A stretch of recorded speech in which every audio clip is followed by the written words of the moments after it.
নমস্কার বন্ধুরা, আপনাদের সবাইকে টেলস অফ মোটিভেশন চ্যানেলে স্বাগত জানাই। আজকে আমাদের গল্পের শীর্ষক হলো আত্মনিয়ন্ত্রণই প্রকৃত শক্তি। মানুষের জীবনের সবচেয়ে বড় জয় যুদ্ধক্ষেত্রের নয় কোনো বাহ্যিক শত্রুর বিরুদ্ধে। প্রকৃত বিজয় হলো নিজের ভিতরের অশান্তি, লোভ, রাগ আর ক্রোধকে নিয়ন্ত্রণ করা। এই শিক্ষা দিয়েছিলেন গৌতম বুদ্ধ। তার জীবন কাহিনীর অসংখ্য মুহূর্তে আমরা দেখতে পাই কিভাবে আত্মনিয়ন্ত্রণ তাকে মহামানবের পর্যায়ে উন্নীত করেছে। আজকের গল্প সেই চিরন্তন সত্যের প্রতিফলন। রাজকুমার সিদ্ধার্থ গৌতমের জন্ম হয়েছিল রাজপ্রাসাদে। ভোগ বিলাস, আরাম আয়েশ সবকিছুই ছিল তার হাতের মুঠোয়। কিন্তু তার মনের গভীরে জন্মেছিল প্রশ্ন, মানুষ কেন দুঃখী হয়? রাজ সিংহাসনের আকর্ষণ তার চোখে কখনোই প্রকৃত অর্থে বড় হয়ে ওঠেনি। তিনি খুঁজতে লাগলেন মুক্তির পথ। একদিন তিনি প্রাসাদ ছেড়ে বেরিয়ে পড়লেন দুঃখ ও মুক্তির সত্য জানার জন্য।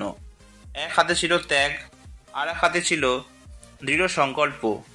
সেই মুহূর্তেই শুরু হলো তার জীবনের সবচেয়ে বড় যুদ্ধ, নিজের ভেতরের দুর্বলতার সঙ্গে। সিদ্ধার্থ প্রথমে নানা সাধুর কাছে গেলেন। কেউ তাকে কঠোর উপবাস শেখালেন, কেউ আবার কঠিন তপস্যা। দীর্ঘদিন তিনি অল্প আহার করলেন, শরীর কঙ্কালসার হয়ে গেল। একদিন তিনি বুঝলেন, অতিরিক্ত কষ্ট দেওয়া যেমন সঠিক নয়, তেমনি অতিরিক্ত ভোগবিলাসও নয়। সত্যের পথ হলো মধ্যপন্থা, যেখানে আত্মনিয়ন্ত্রণই মূল চাবিকাঠি। এই উপলব্ধি তাকে শিখিয়েছিল আত্মশক্তি বাহ্যিক বল প্রয়োগে নয়, বরং ভিতরের নিয়ন্ত্রণে নিহিত। একদিন বুদ্ধ যখন শ্রাবস্তির পথে চলেছেন, তখন এক রাগী যুবক তার সামনে এসে দাঁড়ালো। যুবকটি ক্রোধে উন্মত্ত হয়ে বুদ্ধকে অশ্রাব্য গালাগালি দিতে লাগলো। সঙ্গে থাকা ভিক্ষুকরা ক্ষুব্ধ হয়ে উঠলেন। তারা বললেন, ভগবান, আমরা কি মানুষটিকে শাস্তি দেব? বুদ্ধ শান্তভাবে হাসলেন। তার চোখে ছিল করুণার আলো। তিনি বললেন, যদি কেউ তোমাকে উপহার দিতে চায় আর তুমি তা গ্রহণ না করো, তবে সেই উপহার কার কাছে ফিরে যায়? ভিক্ষুরা উত্তর দিলেন, অবশ্যই সেই দাদার কাছেই। বুদ্ধ বললেন, ঠিক তাই। এই মানুষটি আমাকে রাগের উপহার দিতে চেয়েছে, কিন্তু আমি তা গ্রহণ করছি না, তাই রাগ তার কাছেই ফিরে যাচ্ছে। যুবকটি অবাক হয়ে গেল। সে ভেবেছিল বুদ্ধ ক্রোধে ফেটে পড়বেন, কিন্তু পেল এক মহাসমুদ্রের মতো শান্তি। সেই মুহূর্তে যুবকের মনে হলো, এই শান্তি আসল শক্তি, আর এই শক্তির নাম হলো আত্মনিয়ন্ত্রণ। বুদ্ধের জীবনে আত্মনিয়ন্ত্রণের সবচেয়ে বড় পরীক্ষা এসেছিল বোধিবৃক্ষের নিচে। সিদ্ধার্থ যখন গভীর ধ্যানে বসে সত্য সন্ধান করছিলেন, তখন মার নামক অশুভ শক্তি তাকে বিভ্রান্ত করতে লাগলো। মারা তার সামনে পাঠালেন ভয়ঙ্কর দানব, ঝড় আর বজ্রপাত। কিন্তু বুদ্ধের মন একটুও বিচলিত হলো না। তার ভিতরের আত্মনিয়ন্ত্রণ সব ভয়কে মুছে দিল। মারা এরপর পাঠালেন 3 সুন্দরী অপ্সরী, যারা নাচে গানে সিদ্ধার্থকে প্রলুব্ধ করতে লাগলো। কিন্তু বুদ্ধের মন ছিল অবিচল। তিনি বুঝেছিলেন এই সৌন্দর্য ক্ষণস্থায়ী, সত্য হলো অনিত্য। তার ভিতরের শান্তি ও নিয়ন্ত্রণ সব প্রলোভনকে পরাজিত করল। সেই মুহূর্তে তিনি উপলব্ধি করলেন, জীবনের চরম সত্য অর্জন করলেন বোধি। বুদ্ধ শিষ্যদের বারবার বলতেন, যে ব্যক্তি 1000 সৈন্যকে যুদ্ধে জয় করতে পারে সে মহাশক্তিশালী, কিন্তু যে নিজের ক্রোধকে এক মুহূর্তে দমন করতে পারে সেই প্রকৃত বিজয়ী। এই কথার মধ্যে লুকিয়ে আছে মানুষের জীবনের সবচেয়ে বড় শক্তি। বাহ্যিক যুদ্ধ সাময়িক, কিন্তু ভিতরের যুদ্ধ প্রতিদানের।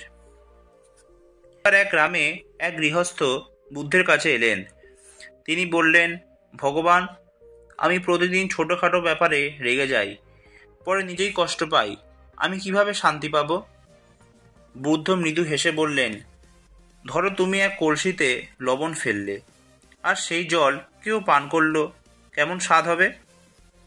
গৃহস্থ বললেন, অবশ্যই লবণাক্ত। বুদ্ধ আবার বললেন, এবার যদি একই পরিমাণ লবণ তুমি গঙ্গার জলে ফেলো, তবে কি সেই জল লবণাক্ত হবে? গৃহস্থ উত্তর দিলেন, না ভগবান, এত বড় নদীর জলে সেই লবণে কোনো প্রভাবই পড়বে না। বুদ্ধ বললেন, ঠিক তাই, যার মন ছোট পাত্রের মতো তার মধ্যে সামান্য রাগও তিক্ত করে তোলে, কিন্তু যার মন গঙ্গার মতো বিস্তৃত তার ভিতরে রাগ স্থায়ী হতে পারে না। আত্মনিয়ন্ত্রণ হলো সেই বিস্তৃত মন গড়ে তোলা। আত্মনিয়ন্ত্রণ নিয়ে বুদ্ধ বলেছেন, নিজেকে জয় করা অন্যকে জয় করার চেয়ে অনেক কঠিন, কিন্তু এই জয় একবার যদি অর্জন করা যায় তাহলে আর কোনো বাহ্যিক শক্তি তোমাকে পরাজিত করতে পারবে না।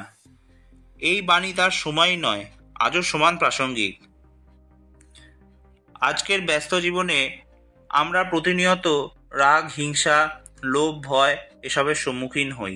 অনেক সময় আমরা ভেবে বসি শক্তিশালী হওয়া মানে অন্যকে হারানো, অন্যের ওপর প্রভাব বিস্তার করা। কিন্তু সত্যি কথা হলো, প্রকৃত শক্তি হলো নিজের ভিতরের আবেগকে নিয়ন্ত্রণ করা। অফিসে অন্যায় আচরণ হলে চিৎকার না করে শান্ত থাকা, লোভ দেখেও সৎ পথে অটল থাকা, ব্যর্থতায় ভেঙে না পড়ে ধৈর্য রাখা, এগুলোই আত্মনিয়ন্ত্রণের রূপ। আর এই শক্তি মানুষকে প্রকৃত অর্থে মহৎ করে তোলে। গৌতম বুদ্ধ আমাদের শিখিয়েছেন, তলোয়ারের ধার দিয়ে মানুষকে ভয় দেখানো যায়, কিন্তু নিজের ভিতরের রাগ দমন না করলে প্রকৃত শান্তি পাওয়া যায় না। ধন সম্পদ দিয়ে অন্যকে প্রভাবিত করা যায়, কিন্তু নিজের ইচ্ছা দমন করতে না পারলে প্রকৃত সুখ পাওয়া যায় না। আত্মনিয়ন্ত্রণই প্রকৃত শক্তি, কারণ এটি মানুষকে করে তোলে স্বাধীন, অটল এবং শান্ত। যে মানুষ নিজের মনকে নিয়ন্ত্রণ করতে পারে সেই জীবনের প্রকৃত বিজয়ী। গৌতম বুদ্ধের জীবন আমাদের শেখায়, আত্মনিয়ন্ত্রণ ছাড়া কোনো শক্তি স্থায়ী নয়। মানুষ যতক্ষণ না নিজের রাগ, লোভ, হিংসা দমন করতে শিখেছে ততক্ষণ সে আসল সুখ খুঁজে পাবে না। তাই আমাদের প্রত্যেকের জীবনের মূল মন্ত্র হওয়া উচিত, আত্মনিয়ন্ত্রণই প্রকৃত শক্তি। আজকের ভিডিওটি এই পর্যন্তই। কাহিনীটি ভালো লাগলে প্লিজ ভিডিওটি লাইক, শেয়ার আর চ্যানেলটি সাবস্ক্রাইব করতে ভুলবেন না। আবার নতুন কাহিনী নিয়ে আমি আপনাদের সামনে উপস্থিত হব। ধন্যবাদ।